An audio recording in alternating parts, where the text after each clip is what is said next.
కులము, వయసు, voter Aadhaar card number, voter number అట్లా విధంగా ఆధార్ కార్డులో వయసు ఉంటుంది, డేట్ ఆఫ్ బర్త్, పుట్టిన తేదీ అది వేసి ఆ కాలంలాగా నారాయణ మీరు కనిపెట్టుకొని జాలరెడ్డి గారితో కోఆర్డినేట్ చేసుకొని వివరాలన్నీ ఇచ్చి అన్ని కమిటీలు తయారు చేయండి. వెంకటేశ్వర గారా అదే పెద్దలందరూ కూర్చుంటారు కదా, తయారు చేస్తే మనకి పార్టీకి మీరందరూ అనుసంధానం అవుతారు. ఇక్కడ మీ గ్రామంలో కుర్రోళ్ళు కూడా మాకు ఉత్సాహంగా పనిచేస్తారు. ర్యాలీ పాప వాళ్ళు చాలా పార్టీ పిచ్చింది పిల్లలకి, అందరితో టచ్లో ఉన్నాం. ఇప్పుడు ఇక పెద్దలు చెప్పే మీకు అందరికి విషయాలు తెలుస్తుంటాయి కదా.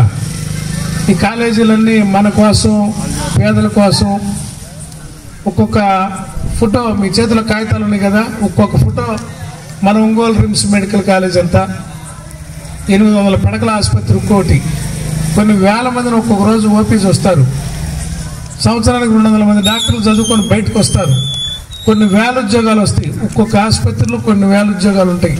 అంటే నర్సులను, స్వీపర్లను, క్లీనింగ్ అనో ఎవరో ఒక రకరకాల ల్యాబుల్లో అట్లా ఇంత పెద్ద అవకాశాలు, ప్రభుత్వ ఉద్యోగాలు, ప్రభుత్వం ఫ్రీ ఉచిత వైద్యం, ఉచితంగా చదువుకునే పిల్లల కోసం జగనన్న కేంద్ర ప్రభుత్వం నుంచి ఒప్పించి పర్మిషన్ తీసుకొచ్చి కడితే ఈ చంద్రబాబు నాయుడు వీటిని ఎకరం 100 రూపాయల కడికి లీజుకి ఇచ్చేస్తారంట. 66 సంవత్సరాలకు, అది కూడా 66 సంవత్సరాలకు ఇస్తే వాళ్ళు చాటుగా ఫీజు ₹1 కోటి అనొచ్చు, ₹2 కోట్లు అనొచ్చు. మనందరూ తెలుసు కదా, డాక్టర్లు చదవాలంటే వీళ్ళ డొనేషన్ తోటి ఎంత అవుద్దో.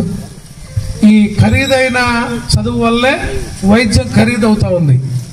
ఎవరైతే కోట్లు పెట్టి చదువుకుంటున్నారో వాళ్ళని రాబట్టుకోవాలంటే, వాళ్ళ ఆసుపత్రి కట్టుకోవాలంటే మళ్ళీ మన కాడ దొరికిన పేషెంట్ల కాడ ₹1000 గుంజటం అవుతుంది. దీనివల్ల వైద్యం ఖరీదు అవుతుంది మనకి. అందుకని పిల్లలందరికీ అందుబాటులో ఉచిత విద్య, ఉచిత వైద్యం ఉండాలనేది రాజశేఖర రెడ్డి గారి విధానం, అలాగే జగన్మోహన్ రెడ్డి గారి విధానం. రాజశేఖర రెడ్డి గారు ఆ రోజు ఫీజు రియంబర్స్మెంట్ తోటి, అదేవిధంగా ఆరోగ్యశ్రీ తోటి ముందుకు వస్తే అవి కూడా వస్తువులు సరిపోవట్లేదని చెప్పి జగనన్న మెడికల్ కాలేజ్, కొత్త హాస్పిటల్స్తో కట్టిన మెడికల్ కాలేజ్ తీసుకొచ్చాడు.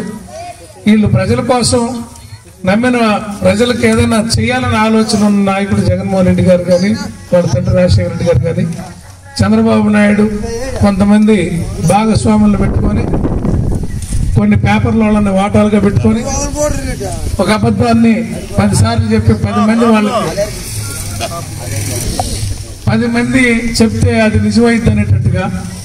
మనందరికీ తెలుసు మొరటి సామెత, ఒక బ్రాహ్మణుడు మేకను పట్టుకొని వెళ్తుంటే 4 మోసగాళ్ళు వచ్చి దొంగతనంగా ఆ మేకను కాజేయడానికి, అడుక్కు ఒకడు వచ్చి ఏదో కుక్క పిల్లని పట్టుకెళ్తున్నా పంతులు అని అడిగితే పంతులకు మొదటి వాడి కాడ అనుమానం వస్తుంది.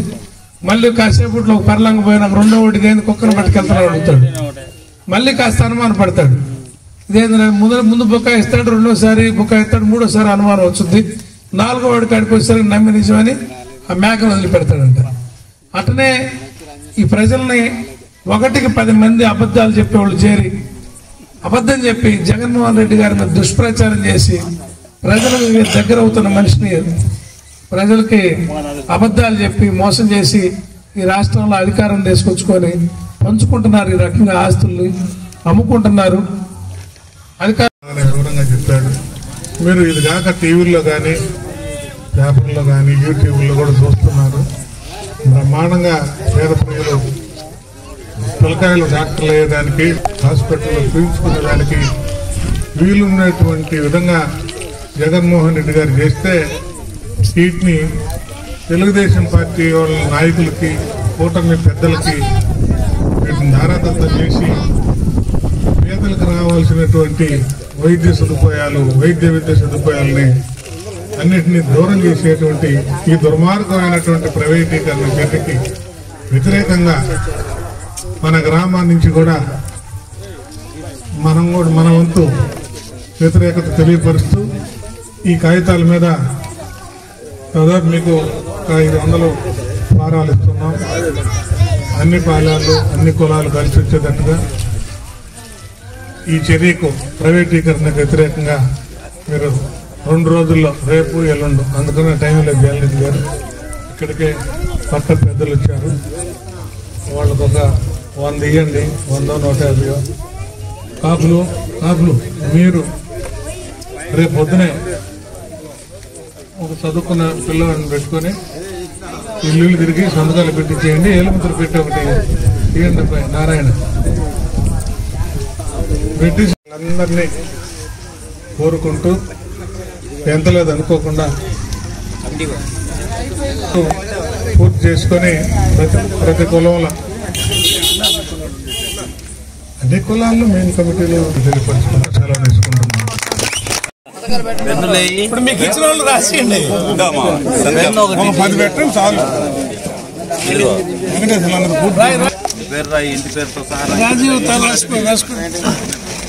రాయండి అమ్మా, మీ చేతిలో నిర్దేశం రాద్దాం, మీ చేతికి ఇచ్చింది రాయడానికి. సంతకం పెట్టావేంది? సంతకం పెట్టాయి పేపర్లు వేయండి అమ్మా, ఒకటి కాకపోతే 2 ఇవ్వండి. ఒత్తిడి పెట్టుకుంటారు. వజ్జిరెడ్డిపాలెం ఒంగోలు ఒంగోలు.